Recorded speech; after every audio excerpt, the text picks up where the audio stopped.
بسم اللہ الرحمن الرحیم۔ قرآن کریم میں حضرت یونس علیہ السلام کا ذکر سورۃ النساء، سورۃ الانعام، سورہ یونس، سورۃ الصافات، سورۃ الانبیاء اور سورۃ القلم میں موجود ہے۔ ان میں سے پہلی 4 صورتوں میں نام لے کر اور باقی 2 صورتوں میں ذو النون اور صاحب الحوت یعنی مچھلی والا کہہ کر ذکر کیا گیا ہے۔ نون دراصل بڑی مچھلی کو کہتے ہیں، اور چونکہ حضرت یونس علیہ السلام کئی دن ایک بڑی مچھلی کے پیٹ میں رہے، اس لیے انہیں مچھلی والا کہا گیا ہے۔ قرآن کریم میں ارشاد باری تعالیٰ ہے، اور مچھلی والے کو یاد کرو جب کہ وہ غصے میں چلا گیا۔ اس آیت میں حضرت یونس علیہ السلام کو ذو النون کہا گیا ہے۔ ایک اور جگہ فرمایا اور مچھلی والے کی طرح نہ ہونا۔ اس آیت میں انہیں صاحب الحوت کہہ کر پکارا گیا۔ نیز قرآن کریم کی 10ویں سورت سورہ یونس آپ ہی کے نام پر ہے۔ مورخین اسلام اس بات پر متفق ہیں کہ حضرت یونس علیہ السلام کے نسب کا تعلق سے اس سے زیادہ کوئی بات ثابت نہیں کہ ان کے والد کا نام متع تھا۔ حافظ ابن حجر فرماتے ہیں کہ حضرت یونس علیہ السلام کے زمانے کا تعلق تاریخ کی روشنی میں مشکل ہے۔ البتہ بعض مورخین نے یہ لکھا کہ جب ایران میں طوائف الملوک کا دور تھا، اس وقت نینوا میں حضرت یونس علیہ السلام کا ظہور ہوا۔ حضرت یونس علیہ السلام کی عمر 28 سال تھی کہ اللہ تعالیٰ نے انہیں منصب نبوت سے سرفراز فرمایا اور اہل نینوا کی رشد و ہدایت پر مامور کیا۔ آپ اسرائیلی پیغمبروں میں سے تھے۔ اہل کتاب کی روایتوں کے مطابق حضرت یونس علیہ السلام کا عہد 741 تا 781 قبل مسیح ہے۔ اس زمانے میں شہر نینوا عروج پر تھا۔ عراق میں دریائے دجلہ کے بائیں کنارے پر موجود موصل کے مقابل نینوا شہر آباد تھا۔ 1853 عیسوی میں اس کے کھنڈرات کی پیمائش کی گئی تو رقبہ 1800 ایکڑ تھا۔ قرآن کریم میں ارشاد باری تعالیٰ ہے، بے شک یونس علیہ السلام نبیوں میں سے تھے، اور ہم نے انہیں 1,00,000 بلکہ اور زیادہ لوگوں کی طرف بھیجا۔ حضرت یونس علیہ السلام عراق کے علاقے نینوا میں نبی بنا کر بھیجے گئے تھے۔ یہ اشوریوں کا پایہ تخت تھا۔ انہوں نے 1,00,000 بنی اسرائیلیوں کو قیدی بنایا ہوا تھا۔ چنانچہ ان کی ہدایت و رہنمائی کے لیے اللہ تعالیٰ نے ان کی طرف حضرت یونس علیہ السلام کو بھیجا۔ حضرت یونس علیہ السلام ایک عرصے تک اپنی قوم کو توحید کی دعوت دیتے اور بت پرستی سے روکتے رہے، مگر قوم نے ان کی دعوت قبول کرنے سے انکار کر دیا۔ صرف یہی نہیں بلکہ غرور و تکبر میں مبتلا یہ لوگ دیگر نافرمان اقوام کی طرح آپ علیہ السلام کی دعوت کا مذاق بھی اڑاتے تھے۔ یہ لوگ کفر و معصیت الہی میں اتنے غرق ہو چکے تھے کہ کوئی وعظ ان پر اثر نہ کرتا۔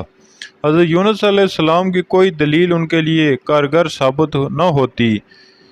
حضرت یونس علیہ السلام نے جب یہ دیکھا کہ قوم پر وعظ و نصیحت کا کوئی اثر نہیں ہو رہا تو انہوں نے اللہ سے دعا کی اور بحکم خداوندی قوم میں یہ اعلان کر دیا کہ 3 دن کے اندر اندر ان پر عذاب آنے والا ہے۔ اس کے بعد آپ بستی سے نکل گئے۔ قوم نے حضرت یونس علیہ السلام کے اس اعلان پر آپس میں مشورہ کیا۔ اس بات پر اتفاق ہوا کہ حضرت یونس علیہ السلام کو کبھی جھوٹ بولتے نہیں دیکھا، لہذا ان کی بات کو نظر انداز نہیں کرنا چاہیے۔ بزرگوں کے مشورے پر یہ طے کیا گیا کہ رات کو حضرت یونس علیہ السلام اگر اپنے گھر میں مقیم رہتے ہیں تو سمجھ لو کہ کچھ نہیں ہوگا، اور اگر وہ یہاں سے کہیں اور چلے جاتے ہیں تو یقین کر لو کہ صبح عذاب ضرور آئے گا۔ آپ رات ہی کو گھر سے رخصت ہو گئے تھے۔ صبح ہوئی تو گہرے بادلوں کی شکل میں سیاہ دھواں بستی والوں کے سروں پر منڈلانے لگا۔ عذاب کے آثار ظاہر ہونا شروع ہو گئے تھے۔ چنانچہ اہل عقل کے مشورے پر سب گھروں سے نکل کر میدان میں جمع ہو گئے اور صدق کے دل سے عاجزی و انکساری کے ساتھ توبہ استغفار کرنے لگے، اور اللہ تعالیٰ نے ان کی دعا قبول فرما کر ان پر سے عذاب ٹال دیا۔ حضرت یونس علیہ السلام کو جب عذاب کے ٹل جانے کی اطلاع ملی تو انہیں یہ فکر لاحق ہوئی کہ اب میں جھوٹا سمجھا جاؤں گا۔ بعض روایات میں ہے کہ ان کی قوم میں کسی کا جھوٹ ثابت ہو جانے پر اسے واجب القتل قرار دے دیا جاتا تھا۔ عذاب ٹل جانے کے بعد حضرت یونس علیہ السلام کا اپنی قوم میں واپس نہ آنا، اپنے اتحاد کی بنا پر ہجرت کا قصد کر لینا اور اللہ تعالیٰ کے صریح حکم کا انتظار نہ کرنا ان کی نظر میں قابل گرفت بات نہ تھی، مگر اللہ تعالیٰ کو حضرت یونس علیہ السلام کا یہ طرز عمل پسند نہیں آیا کہ وحی کا انتظار کیے بغیر ایک فیصلہ کر کے۔ یہ اگرچہ کوئی گناہ نہیں تھا مگر خلاف اولا ضرور تھا۔ حضرت یونس علیہ السلام فرات کے کنارے پہنچے تو ایک کشتی کو مسافروں سے لدا تیار دیکھا۔ ان کے کشتی میں سوار ہوتے ہی لنگڑا اٹھا دیا گیا۔ راہ میں طوفانی ہواؤں نے کشتی کو گھیر لیا۔ جب وہ ڈگمگانے لگی اور اس کے غرق ہونے کا یقین ہونے لگا تو اہل کشتی اپنے عقیدے کے مطابق کہنے لگے، ایسا معلوم ہوتا ہے کہ کوئی غلام اپنے آقا کے پاس سے بھاگ کر آیا ہے جو اس کشتی میں سوار ہے، جب تک اسے کشتی سے جدا نہ کیا جائے گا نجات مشکل ہے۔ حضرت یونس علیہ السلام نے سنا تو انہیں خیال ہوا کہ اللہ تعالیٰ کو میرا نینوا سے وحی کا انتظار کیے بغیر اس طرح چلے آنا ناپسند نہیں آیا اور یہ میری آزمائش کے آثار ہیں۔ یہ سوچ کر انہوں نے اہل کشتی سے فرمایا، اپنے آقا کے پاس بھاگ کر آنے والا وہ غلام میں ہوں، مجھے کشتی سے باہر پھینک دو۔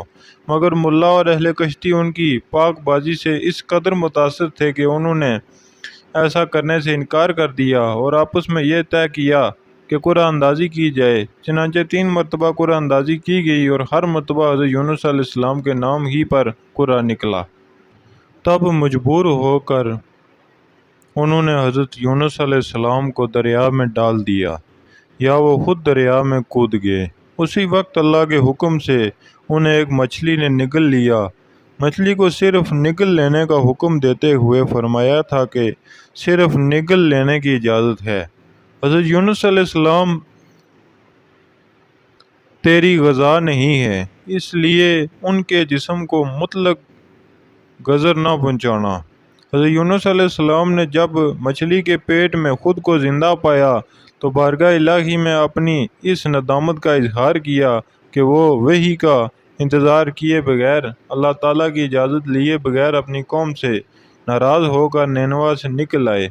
قرآن کریم میں ارشاد باری تعالیٰ ہے، اور ذوالنون جب غصے کی حالت میں چل دیے اور خیال کیا کہ ہم ان پر قابو نہ پا سکیں گے، آخر اندھیرے میں اللہ کو پکارنے لگے، لا الہ الا انت سبحانک انی کنت من الظالمین۔ تیرے سوا کوئی معبود نہیں، تو پاک ہے، بے شک میں قصوروار ہوں۔ اللہ تعالیٰ نے حضرت یونس علیہ السلام کی درد بھری آواز سنی اور دعا قبول فرما کر مچھلی کو حکم دیا کہ حضرت یونس کو جو تیرے پاس ہماری امانت ہے اگل دے۔ چنانچہ مچھلی نے ساحل پر حضرت یونس علیہ السلام کو اگل دیا۔ حضرت عبداللہ بن مسعود رضی اللہ تعالیٰ عنہ فرماتے ہیں کہ 40 دن مچھلی کے پیٹ میں رہنے کی وجہ سے ان کا جسم ایسا ہو گیا تھا جیسا کہ کسی پرندے کا پیدا شدہ بچہ کہ جس کا جسم بے حد نرم اور جسم پر بال تک نہیں ہوتے۔ غرض حضرت یونس علیہ السلام بہت نحیف اور ناتواں حالت میں خشکی پر ڈال دیے گئے۔ اس کے بعد اللہ تعالیٰ نے ان کے لیے ایک بیل دار درخت اگا دیا۔ علماء نے لکھا کہ وہ کدو کی ایک بیل تھی جس کے سائے میں وہ ایک جھونپڑی بنا کر رہنے لگے۔ چند دن کے بعد ایسا ہوا کہ اللہ کے حکم سے اس بیل کی جڑ کو کیڑا لگ گیا اور اس نے جڑ کو کاٹ ڈالا۔ جب بیل سوکھنے لگی تو حضرت یونس علیہ السلام کو بہت غم ہوا۔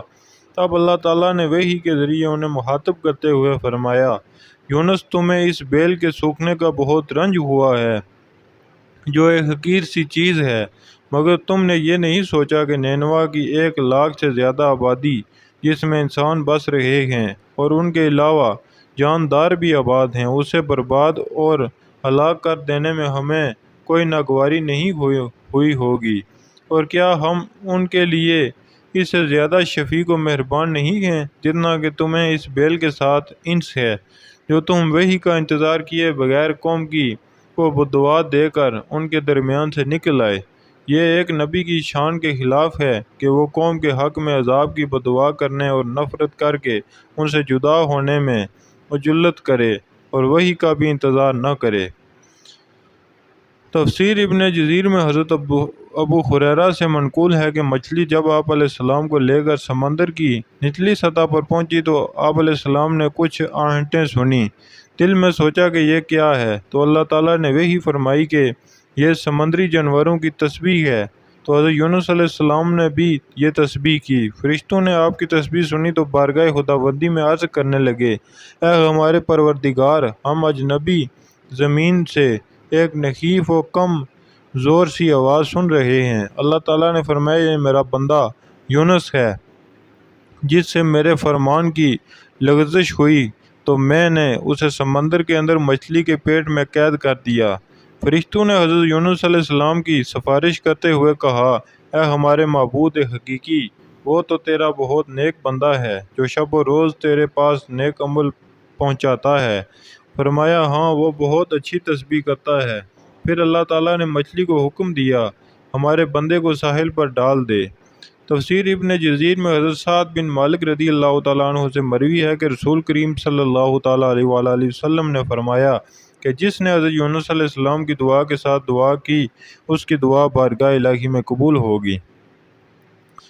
یہ ویڈیو یہیں پر ختم ہوئی، اور مزید ایسی اسلامک ویڈیو دیکھنے کے لیے چینل کو سبسکرائب کر کے بیل آئیکن کو پریس کر دیجئے تاکہ ہر نئی آنے والی ویڈیو آپ تک سب سے پہلے پہنچ سکے۔